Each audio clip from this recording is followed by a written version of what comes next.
The Selfish Path to Romance. Download Chapter 1 for free at drkenner.com and at amazon.com.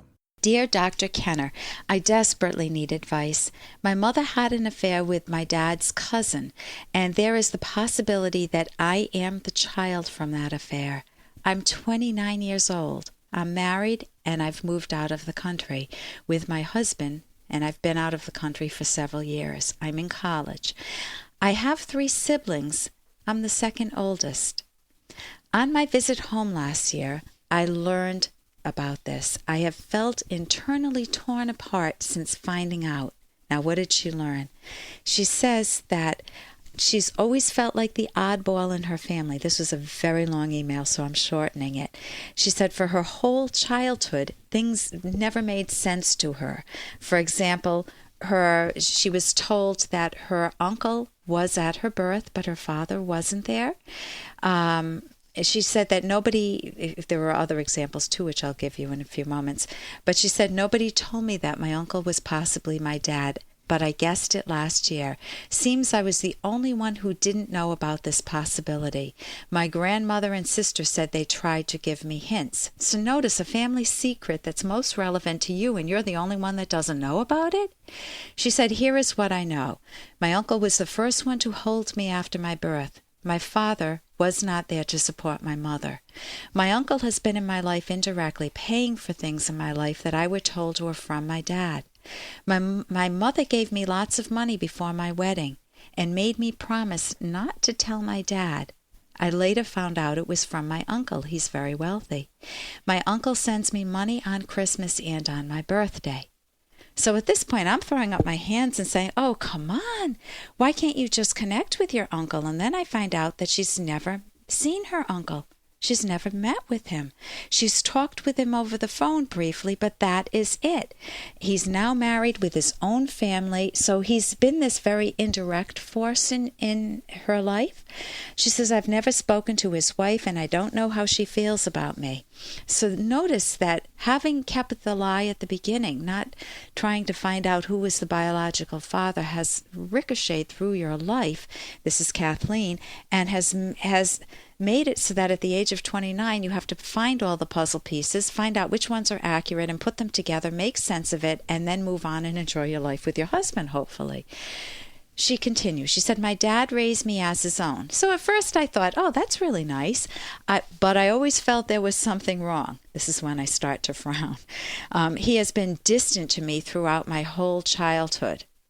Well, I would say your dad didn't raise you as his own. I would say that your dad raised you as the affair child, the child as a product of mom's deceitfulness, and that is not a loving dad.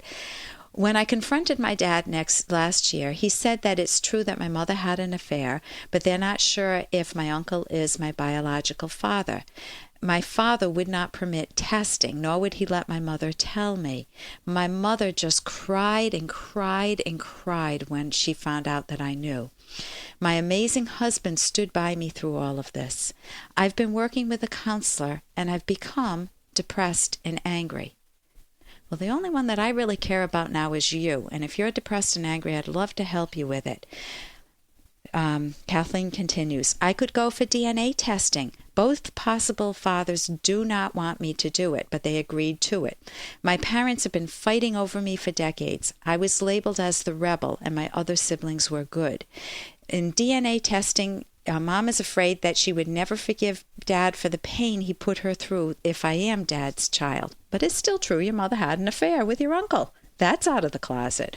So Mom needs to be upset with herself too. I tried to be accepted all my life, and I felt I was a disappointment. My parents even threatened divorce at times, and they would threaten custody fights over my siblings, but not over me. They ignore my birthday. I have to call my parents to remind them of it. And I am the only one who contacts my siblings. They say they're all too busy. I want to know the truth. I want the DNA testing. How do I break it to them? My sister's getting married in October, and I don't want to overshadow her wedding. I'm in college trying to focus on my work. I'm extremely hurt and confused.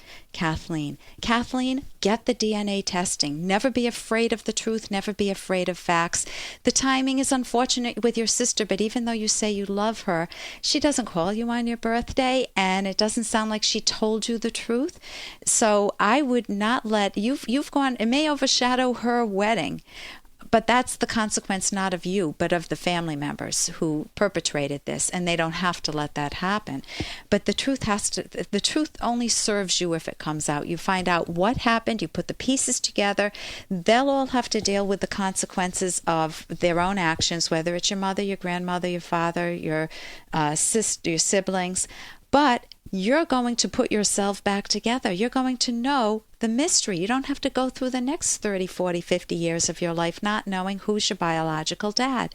Your uncle may not want to be connected, but you do have a loving husband. So I would put all your energy on being passionate about your life with your husband, the life that you are in control of. You weren't in control of the life that your mom and dad made for you, but you are in control of this life going forward, and I'd make it a glorious one for yourself. And here's a little more from Dr. Kenner. Do you know what an obsession is? Oh, sure. It's like when a guy looks up girls' dresses. Well, yeah, that's one kind of obsession, but an obsession means that you get so wrapped up in one thing that you forget all the other important things in your life. Now, sometimes obsessions are good, but that's really cute with the kid. Guys like to look up girls' skirts. Obsessions, in one sense, in a metaphorical sense, are very good. I'm obsessed with my husband. I'm obsessed with my career. I'm obsessed with my life. And people use that metaphorically just to say, I love life. I love what I'm doing. I'm so involved in it. I'm engaged. It's soaking up every waking moment of my life. Whether it's a hobby that you're in or you love sports, that's fine. But a true obsession is when you have thoughts that you don't want in your head, and they're thoughts or impulses or images that are disturbing, and you don't experience them. Like when I think of writing my book, I don't think of, this is not intrusive. I encourage it. I love the thinking. I sit down and enjoy the process of framing things well, of trying to communicate well. It's not an intrusive thought. It's not an inappropriate thought. But people who have these intrusive, inappropriate thoughts or impulses or images that are not just a little bit extra worried about something in life, but just are pervasive in their own lives, and they try to suppress these thoughts. Oh, don't think about this again, not this. Why does it keep coming back to my mind? And then they want to neutralize them by saying, well, maybe if I touch the counter 5 times, or maybe if I pray, or maybe if I count, I'll get rid of these thoughts. Of course, that doesn't work. It backfires. And the person realizes that person hasn't detached themselves from reality. They know the thoughts may be very unrealistic. Such as, what if I hurt my friends? What if I hurt my kids? Or what if I lose control? Or, they have all these what ifs with something very negative happening. They know that they would never act on them, but they don't know how to get rid of them. And so they use the wrong approaches, and of course their anxiety escalates.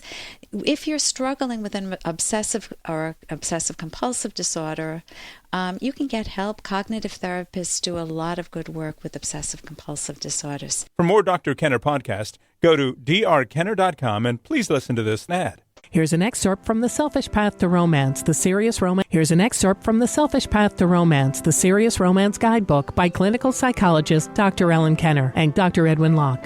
Some benefits of open communication on difficult topics, such as thoughts of flirting or cheating, are it diffuses the secretiveness and forbidden fruit aspect of the contemplated affair, which often decreases its appeal. You are no longer Romeo secretly meeting Juliet at the gym, trying to hide it from your wife. Your wife now knows. You are allowing yourself to face all the facts without evasion. You will be motivated to look at the situation with more scrutiny and deal with the wider consequences of the attraction, a possible divorce. You can make choices such as changing what gym you go to or what time you go so that you don't continue to tempt yourself. You can download Chapter 1 for free by going to drkenner.com, and you can buy The Selfish Path to Romance at amazon.com.